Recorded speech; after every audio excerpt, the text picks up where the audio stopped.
In the face of adversity, courage is the spark that ignites the human spirit. It is the hallmark of individuals who choose to wear the olive green. We cannot celebrate our armored forces enough, which is full of stories of brave hearts, and these stories need to be heard. Voice of Valor is a testament of the transformative power of courage and the human spirit. The first speaker for our next segment is an embodiment of this spirit. Major General Ian Cardozo, the first officer of the Indian Army to be awarded the Sena Medal for gallantry on a patrol on the Sino-Indian border in 1959, popularly known as Kartuz Sahab. He is a veteran of the 1962, 65, and 71 wars. Wounded in the Battle of Sylhet in East Pakistan, he stepped on a landmine. Due to non-availability of morphine, he had to amputate his own leg with a kukri, being a Gorkha. And since then, he has a wooden leg, but a heart of steel. He is the chairman of the Rehabilitation Council of India and the Board of Management of the Center of Military History. Sir, we are honored to have you here, and may I invite you on stage. Yes, we do need a very, very big, huge round of applause, please, for the man himself, General Ian Cardozo. The second speaker is Lieutenant General Syed HASNAIN, I'm sorry for that, who is a highly decorated officer with an illustrious career of 40 years. He is one of the foremost writers and analysts on J&K, Pakistan, Middle East, and transnational extremist violence. He writes for major Indian newspapers and is a regular participant in television debates on mainstream television. In 2018, he was appointed as Chancellor of the Central University of Kashmir. Sir, we would request you to come on stage. Yes. Please raise your hands for the man himself, General Cardozo, General HASNAIN. The moderator for this talk is Colonel AVNISH Sharma, a former cavalry officer. He writes for leading national dailies. His writings have an uncanny leaning towards the lighter side, drawing from his experiences in the forces. He's also the director of the prestigious Military Literature Festival. Sir, on stage, please. Over to you, sir. Thank you so much.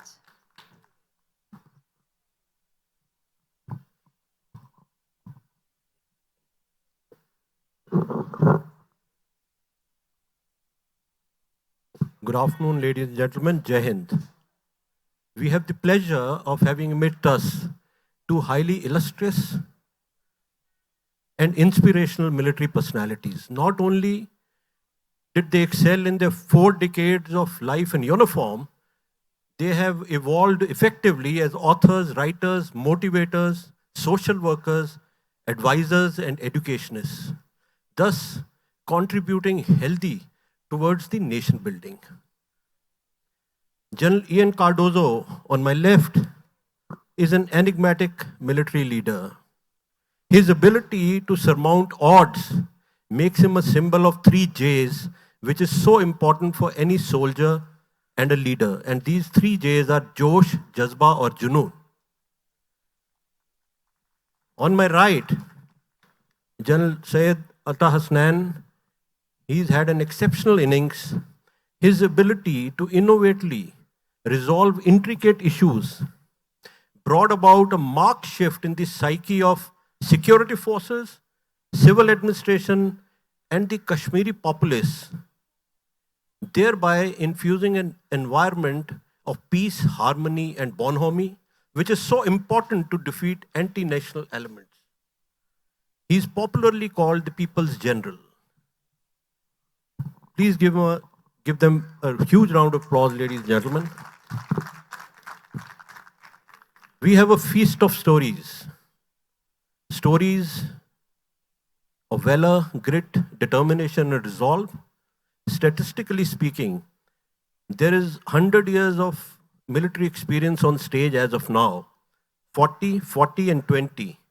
But we have only 40 minutes to cover these stories. So we'll follow the principle of, as we call, one of my instructors used to say, a mini skirt principle, where we cover the essentials and leave the rest to imagination. General Cardozo, sir, first, what is this marigold on your jacket?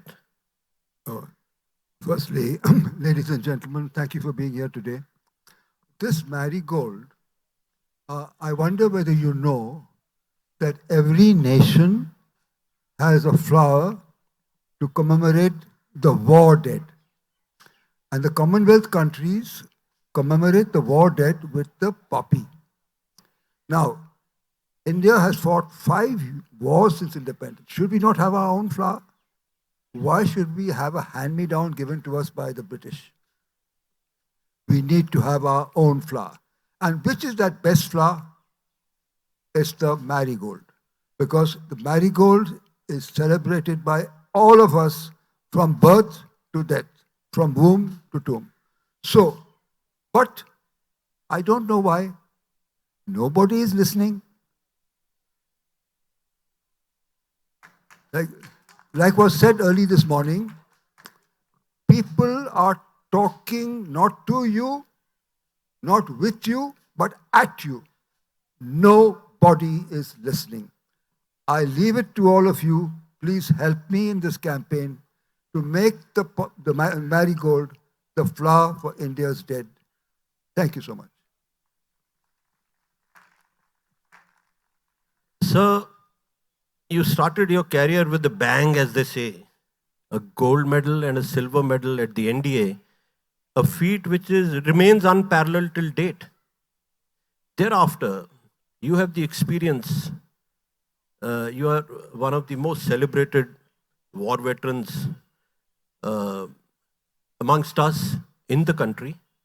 You participated in 62 ops, 65 operations against Pakistan, 71 operations against Pakistan for the liberation of Bangladesh.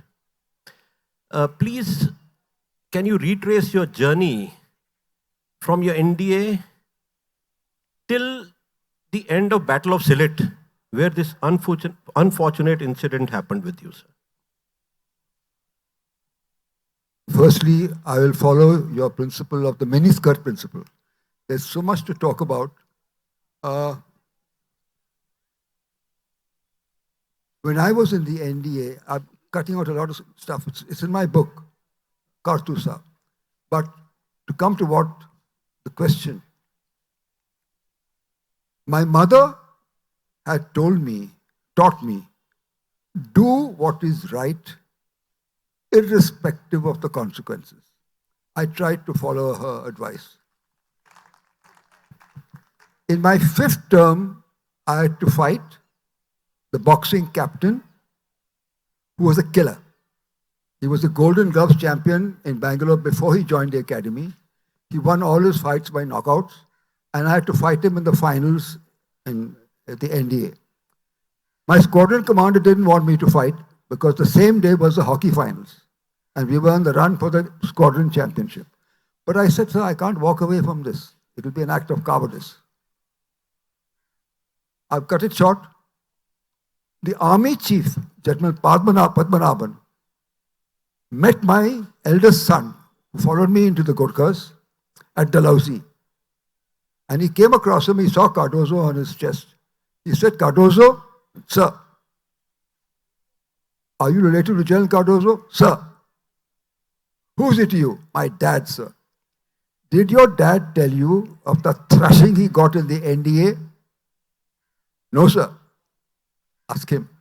So I had to tell him the story of how I got the beating of my life in the NDA, but I did not get knocked out. So although I didn't win, I didn't lose. I lost, but I also won. That helped me to become the academy cadet captain in my final term. Again, cutting a lot of story short. In those days, we did have British officers with us. We had an Irish officer who was fourth in the line of hierarchy in the NDA, and we had a major from the Gurkhas whose English was very poor, but he decided he was focused on making all of us rascals at the NDA the best officers in the world. And he rugged out us. We had a rough time. Nobody liked him. So at the battalion social, he was imitated. And he said, he was humiliated, and he said, I will never come again. I said, sir, as long as I am the academy cadet captain, you will not be imitated. He said, Cardozo, don't make a commitment you will not be able to honor. I said, no, sir, I will honor it. I never realized I would be put to the test.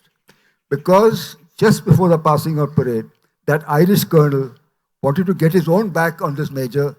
He called me and said, you will be the mess havildar, so-and-so will be so-and-so, you will imitate Major Sandhu. Sorry, didn't want to mention the name. Now the question is, what should I do? He was here and a whole lot of officers, captains, majors, lieutenant colonels. And he called me and he said, you academy thingamajig, come here. So I said, sir, you will imitate. Now, I was in the run, I was the ACC, Academy Cadet Captain. So ACC is normally in the run for one of the medals. And I was asked to imitate that officer. What should I have done? On one side was one of the medals. On the other side, I would be breaking my word of honor. And I, as a cadet, I'm sorry to be talking about myself, but I think there's a lesson for all of us here to do what is right. So I told him, I said, I'm sorry, sir, it can't be done. He couldn't believe that a mere cadet could challenge an officer of his seniority. He was a Gora. He became purple, not red. He became purple with anger. He said, I'll break you. I'll withdraw you. I'll break you till you won't pick up the pieces again.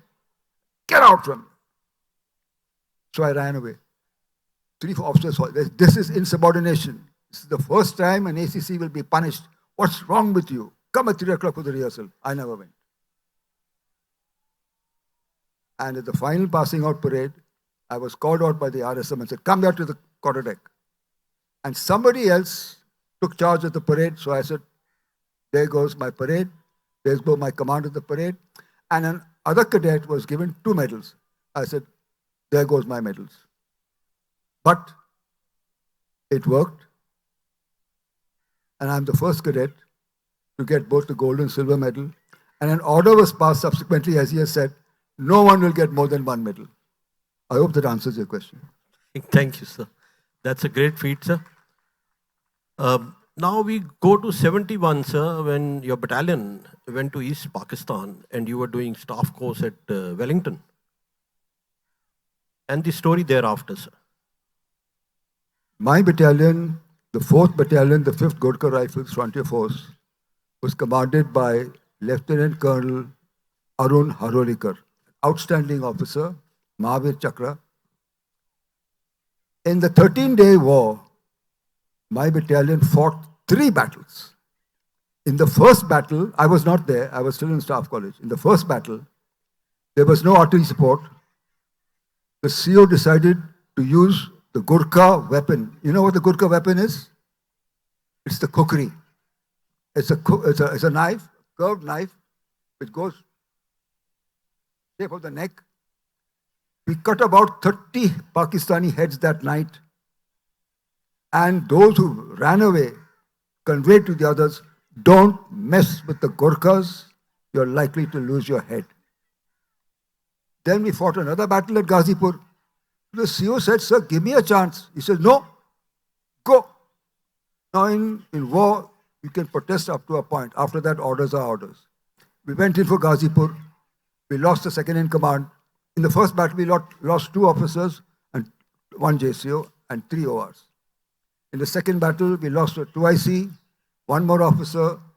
So we had entered the war with 18 officers. Now already 3 officers gone, 4 officers wounded, only 11 officers left. So the CO was getting the Pulton together for the next operation. And the corps commander, General Sakat Singh, one of the finest field commanders this country has produced, he told the colonel, I want you to go and capture Sylhet. Now, you see, in war, we come to the same common denominator. You may be a corps commander, you may be an army commander, you can be anything. But when life and death staring you at the face, when your men are dying, your officers are dying, the CO told the corps commander, Sir, is this the only battalion in this corps? You're using us again and again. Give me a chance to reorganize it. No, you will go. So we went. We were the first battalion of the Indian Army to launch a heliborne operation. We captured Sylhet. We were told there is no one in Sylhet. The brigade holding Sylhet has gone for the defense of Dhaka. On the contrary, the brigade was still there, 202 Brigade, Pakistani Brigade. It was reinforced by another brigade, 313 Pakistani Brigade. It already had the Sylhet garrison. We did not know. Thank God we did not know. The CO decided not to take food, not to take water, not to take anything else. We'll take extra grenades, extra ammunition, because I know we will not be reinforced. A unit which goes behind enemy lines is supposed to be reinforced within 48 hours. Otherwise, it is considered as gone. So the CO took this. We fought them not knowing how much what their strength was. Who came to our rescue? The British Broadcasting Corporation. The BBC, by mistake, announced a brigade of Gurkhas has landed at Sylhet. We pretended to be a brigade. We managed to confuse the Pakistanis that we were a brigade. To cut a long story short, finally, after 9 days and 9 nights of severe fighting, 2 officers, young officers, came with white flags to surrender. The CO said, go back, continue the fight, because I have got no orders to accept your surrender. Why? Because we said, if they come to know how thin we are on the ground, maybe they'll change their mind. They said, no, can we speak to the brigade commander? Then we realized that we managed to fool them. So we said, come tomorrow. The brigade commander came in a helicopter and they asked, the Pakistani brigade commander asked him, who came in this helicopter? He said, I've come. Aren't you here? No, where are you? 100 miles away. What is here? A Gurkha battalion, half a Gurkha battalion. They could not believe their eyes. We could not believe what we heard because 3 brigadiers, 2 full colonels, 173 Pakistani officers, 290 GSUs, and 8,000 troops surrendered to us. We were at that time 252. Now, sir,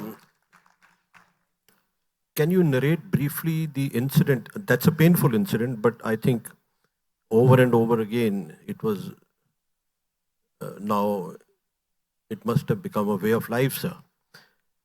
You stepped over a mine, and then what happened thereafter was unfortunate, but brave on your part. Please narrate that shortly. I think too much has been made about this incident and exaggerated. See, I am one. When I was in the Artificial Limb Center, there were 500 of us. 500 officers, JCOs and men. Who is going to tell their story? They all have a story to tell. But who knows? Unfortunately, we in the army do not talk about ourselves. We are very reticent. Nobody knows our story. It's about time. And thanks to Chandigarh Lit Fest that we are here today, till HASNAIN and I and the moderator. So that something can be known about what we do for the security of India. I've lost track of what I was saying. What is the... So you stepped over the mine, okay. You blow your foot off. See, what happened was Pakistani artillery had destroyed the whole MI room. MI room, you understand? Medical facilities, totally destroyed. There was no weapons, there was no medicines, there was no instruments, nothing to cut my leg. So, whatever, I did whatever had to be done. My leg was hanging, it was looking disgusting. People are asking me, didn't you feel bad? I said, listen, I've seen too much. I've seen too much death. 65 war, I saw too much. I consider myself very fortunate that I'm alive. I've only lost a leg. So, but there was no medication. By that time, the Pakistanis had surrendered. They offered to operate. So I was operated by a Pakistani medical officer, Major Mohammad Bashir. I've never been able to thank him. Maybe through this festival, somebody might tell him that he is grateful. Yeah, my first amputation was done by me, second by him. But so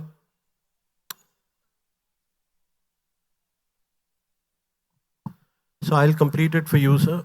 You were 34, you were a major, you came on the mine, your foot was hanging by sheer flesh. There was no medical support, there were no medicines, there was a kukri lying close by. You took that kukri despite your buddies telling you not to do it, and you chopped your foot off. see, I didn't chop it off. There was no need to chop it off. It was already, I just severed whatever was left. So, you know, there's a saying,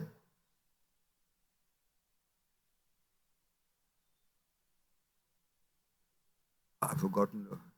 So, But no. Don't. The thing is, I asked Shashi Tharoor, how would you like to be remembered? So we need to be remembered for what we do, not as individuals, but as General HASNAIN has said, by the family of the army.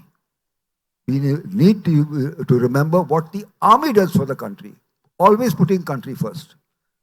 So we are part of a community. I was asked to write my book about 20 years earlier. I never wrote it till I realized that unless we tell our story, nobody will know what the army does for the security of India. And my story my book is not my story, CARDOZO, it's the story of the Indian Army and all officers of my generation who fought 3 wars. So, I hope I've answered your question. thank you, sir. Thank you. Very General Atta HASNAIN, sir.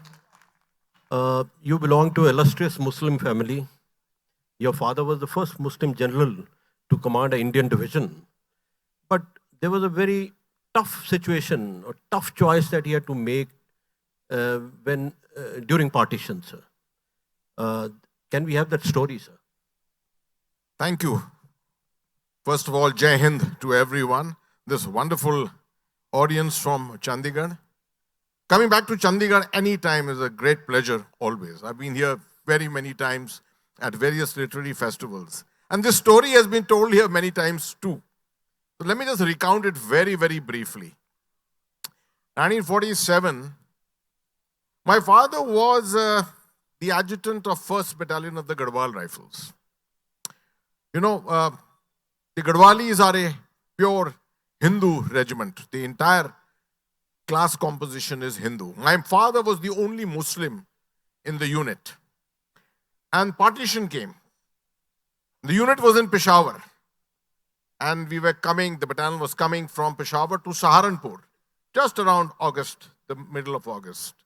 And that's when at Lahore station, my father, then a captain, was asked by his commanding officer that you are a Muslim, have you decided which army you're going to join? Because if you have decided to join the Pakistan army, then it's better that you get off at Lahore and proceed to your whichever unit you are assigned. Because going to India, it may be difficult for you to come back. So my father gave him a long, deep stare and told him, I have made up my mind. My responsibility is first to take my unit to its destination. Saharanpur. And as to my choice of nations, I've decided to be a part of a nation and a part of an army where faith, ideology, or religion does not make a difference.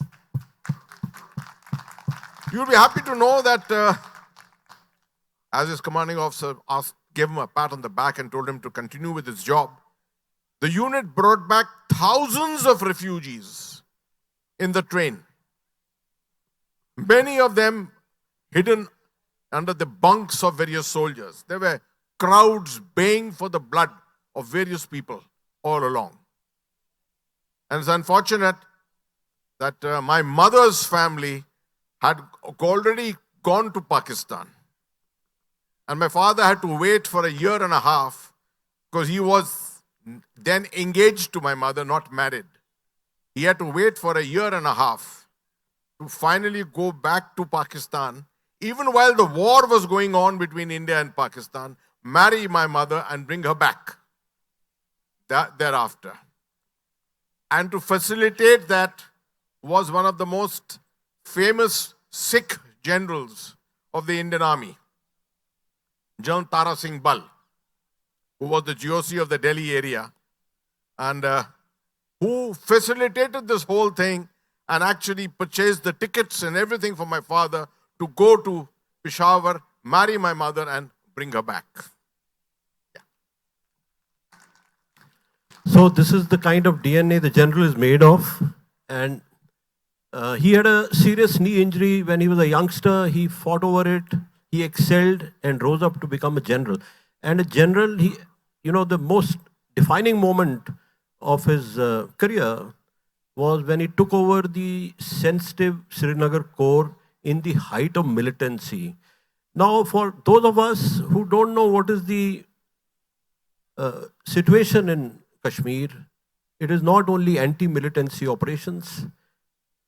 The security forces are fighting on 4 or 5 fronts, keeping the sanctity of the line of control, preventing infiltration of anti-national elements, keeping the sympathizers on this side in check, keeping the morale of security forces high, and keeping the civil administration on our side.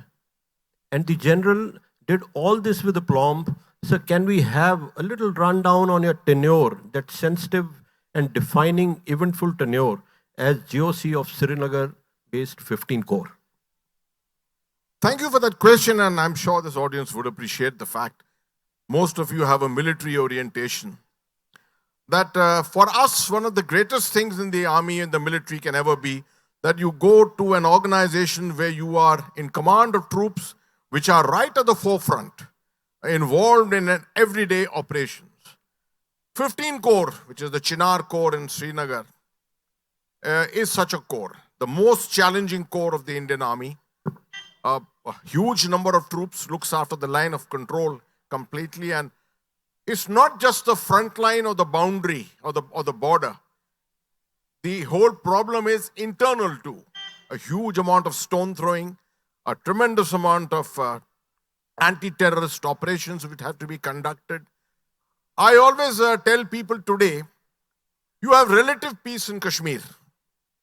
Because if you have one operation in 2 months, you are considered to be doing something very, very intense. In my various tenures in the Kashmir Valley, as a colonel, a brigadier, a major general, and a lieutenant general, all tenures there, I can tell you, I can recall a time when at one moment I was controlling 14 operations going on within the valley. All 14 operations, there was a crisis situation. Someone had died, someone was wounded, a terrorist was hiding in some place and firing at people. Some communications had to be established. Somewhere a casualty evacuation had to take place. It's a muddle at all times and so complex. And the issue is always that you know that you're playing with lives. That's what General CARDOZO just said. You're playing with lives. Every decision you take could mean that you lose a couple of lives or you gain and win the situation for yourself. So I still remember that I was commanding, very comfortably commanding the corps in Bhopal, 21 Corps, one of the wonderful corps, a strike corps, when I got this overnight call from the army chief asking me whether I was comfortable to go back to Kashmir. Now you will just wonder in your minds, these situations come many times in your life in the army. I was a young major in Jaipur sitting with my family, living comfortably in a peace station when overnight my unit was ordered to go to Sri Lanka to fight the LTT. I could have continued staying in Jaipur. But the moment that happened, I put in writing, I put in a request to the army headquarters, please post me out, I want to go back to my unit. This unit was raised by my father. One day I have to command this unit. I will never be able to face my men if I was not there fighting the LTT at the time when my men were fighting it. The same situation came in Bhopal. When the army chief asked me, would you be comfortable to go back to Kashmir? Because you're already commanding a corps. My answer was, if you want me to go to Kashmir, then I'll fly out tonight. Tonight I would like to go and take control. You see, it's such a challenge in that place. It's not just about killing terrorists. One of the most challenging and important assignments of a general officer commanding of the 15 Corps is to win over the population of Kashmir. Because in terrorism, remember, it is not the terrorist alone. It is the population which matters. Whichever side the population favors, whether the government or the terrorists, that side will win. And therefore, winning over the population through return of dignity, self-esteem to the people, the correct treatment of women and children, the youth, everyone, is a very important element of your duties. And that is what we were deeply involved with. Balancing out our counter-terrorist operations, our line of control operations, and at the same time ensuring that the people of Kashmir did not ever lose their dignity and self-esteem. Thank you, sir. Before I forget, you reminded us of Operation Pavan, sir, where Indian Army went in strength against the LTT, and there were about 1,700 casualties. The SAR point is that their interests thereafter, the interests of their families, are not being managed so well as any nation would have desired, sir. What do you have to say on that? Just to correct you slightly, Operation Pavan, we started on 29th of July 1987, if you can recall, after the agreement signed between President Jayawardene and Prime Minister Rajiv Gandhi, launched the IPKF, the Indian Peacekeeping Forces, which got converted subsequently into virtually a war-fighting force. 1,100 people died. We went into Jaffna. It took us 16 days of intense fighting. The Israeli army has gone into Gaza for the last 1 year and 3 months now. They have not captured Gaza. The Indian army captured Jaffna in 16 days. Just recall and remember, no one can remember these things. As General CARDOZO just said, unless we tell our story, who else is going to tell you the story? 16 days we captured it. We lost 1,100 dead in that whole campaign. The Sri Lankan government has put up a memorial in memory of the IPKF dead in Colombo. I have gone and stood before it and saluted. Unfortunately, we are not doing much to keep the memory alive of those who gave up their lives in Sri Lanka. We do it for people who gave up their lives in Kargil, and we must. We do it for 1965, we do it for 1971, but we don't do it for people who died in Sri Lanka. We hope that someday we can do it. All of us who have fought there, we go back to the Army Memorial, the National War Memorial every year, and we lay a wreath on the 29th of July. It's not as if no one is doing anything for the welfare of those people. The welfare is all being there. It is the empathy, is the facilitation of the minds of the people that we have to be concerned about. Keeping the memories alive of those who gave their lives for the nation. Thank you, sir. Just at the end of this session now, General Cardozo, sir, with a foot missing, it's very easy to realize that you are not in the mainstream now. But you fought, you showed grit, you challenged yourself and rose up to be a battalion commander and a brigade commander in field. Now, just about a line as to how could you do it, sir? What was in your mind and what made you drive up and reach a place where most of us with the disability, with an amputated foot, wouldn't have dreamt? Two things. Firstly, you said this unfortunate incident. I would like to recount a reporter who asked me, if you had your life to live again, would you join the army and would you like to get your leg back? I said, if I had my life to live over again, I'd join the army again and again and again, because that's the only, in my opinion, the only life worth living. And then I said, no, I don't want my leg back. I am what I am today because I lost my leg. I had so many opportunities, so many challenges. I fought Army headquarters to give us the right to command troops. It had never happened since World War I. No one was allowed to command troops. I wanted to go back to my Gurkhas. I said, I cannot understand how I can be in uniform without my own troops. I fought the system. It's a long story. Read my book, CARDOZO. I fought the system, and as was said this morning, people listened. Army headquarters listened.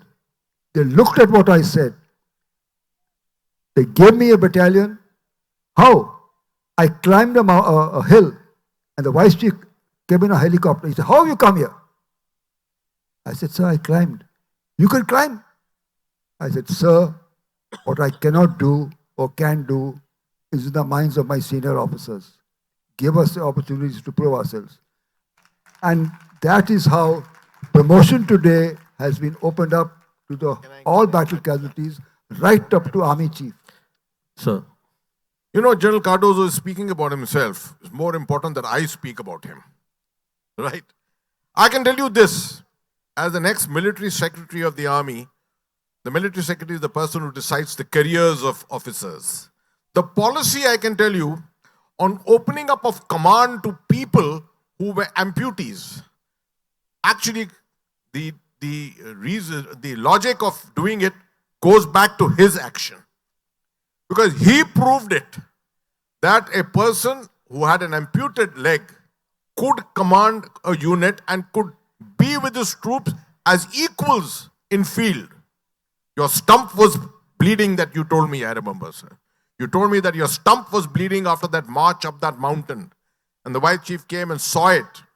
Thereafter, it's been a rule that anyone who is a battle casualty can command a unit, provided the chief of the army staff certifies that he is fit to command. And we have had many commanding officers thereafter. We've had General Joshi, who was a double amputee also. But the honor of being one of the first to do so was General Cardozo. My first challenge, when I took over the battalion today. I asked, what is my program for tomorrow? We were in the desert, Rajasthan. We are going on a 40-kilometer route march. Till then, I'd been doing 6 to 7 kilometers a day. 40 kilometers in sand. I said, can I do it? If I can't, I'm not fit to command this battalion. I did it, and that is how Subsequently, I did 150 kilometers from Kanyakumari to Trivandrum with this wooden leg. So, as he rightly said, the chief says, yes, give him a battalion and other war-disabled officers who are not taking shelter of their wounds. That means they're prepared to do as much or better than people with two legs. Thank you, sir. Thank you. We are running out of time, ladies and gentlemen. We had a lot of stories, actually stories of some heroes of various wars, which these two gentlemen and myself look up to. But we'll follow the miniskirt principle here. We'll leave that to your imagination. Can we have questions, if any? नहीं sir, समय हो गया sir. You know, the army should not be short-shifted. This is the only chance we have to tell them our stories. क्या बात है, क्या Give us बात है. 5 minutes more. सर जितने बहुत ध्यान से आप लोग सुन रहे हैं, सारी रात भी ये बोलते रहे, तब भी वो रोंगटे खड़े कर देने वाली युद्ध क्षेत्र की जो कहानियां हैं, जिनके बारे में हम कभी नहीं जानते, लेकिन जो आर्मी है वो अपने अनुशासन के लिए भी जानी जाती है, वो अपनी पाबंदी के लिए भी जानी जाती है सर. और हमारा समय इजाजत नहीं दे रहा कि हम इस वार्ता को आगे बढ़ाएं. बहुत बहुत आभार सर आपका, बहुत बहुत धन्यवाद. Sir, there is a General CARDOZO, sir. There is a gentleman called Mr. Tushar Kapoor who's come from your hometown. So we can't delay his session also. He's from Mumbai. You're from Mumbai. So we'll respect Mumbai. Any questions, ladies and gentlemen?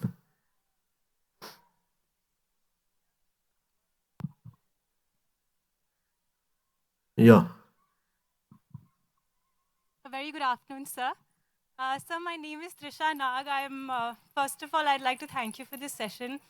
Every time I listen to the military men speaking, it fills me with so much pride. My eyes almost well up. And we will never, as a nation, be able to repay the kind of debts that you have done for the country, but we'll always be indebted to you for just coming and sharing your stories, like I said. Sir, my question is one. You spoke about Operation Pawan and how there was a very big complex interplay between military initiatives or military duties and humanitarian principles that had to be delivered. Sir, how did you, as the leader of your troops, ensure that there were humanitarian boundaries that were being set? And how did you ensure that, you know, the civilians, or there was not a lot of collateral damage? I understand the troops will never be free of collateral damage, but is there a way that the military works on at least trying to curtail as much damage as it could have been? Also, sir, I must tell you Thank you for your question. It's a wonderful question, but something which perhaps the public doesn't know, and you should know it. The Indian military, the Indian army, from its heart, is essentially human. We are known for this, right? If someone ever tells you about a human rights violation here and there, always take it with a pinch of salt. Because you know someone is using it against your own army, Yes. right? In Sri Lanka, I can certify to you, there were occasions when the LTT put up an entire crowd in front of us, right? Prevented us from firing. We held back. There was never a question that civilian casualties. Today, what's happening in Gaza, 40,000 and every day 200 more are dying. Have you ever heard such a thing with the Indian army? The whole Jaffna campaign, the entire campaign in the Wani jungles of Vavunia in Trincomalee, there may have been an odd incidental fire by which someone may have died or got injured, but a deliberate action by the Indian army was something which was unthinkable. It's happened in Kashmir many times. I have faced human rights violations, allegations against myself. But you should always realize that most of these are targeted at us, primarily at the behest of your adversary. Thank you for your question. Sure, sir. So there's Ladies and there's a movie gentlemen, called Lakshya. excuse me, I'm going to have to call this to an end. Thank you, generals, and I'm really going to have to call this to an end. Radhika, just for the sake of prospective army brides and prospective mother-in-laws, the TRP of military men in matrimonial circles is quite fluctuative, you see. But like Indian Sensex and Indian cricket team, it rises to the top ultimately. So please keep that in mind. Please disregard these dangerous and fearful stories by the generals. Thank you, ladies and gentlemen. A huge round of applause. Everybody please stand up for the generals. Thank you very much. Thank you, sir. Thank you very much. I love you. I have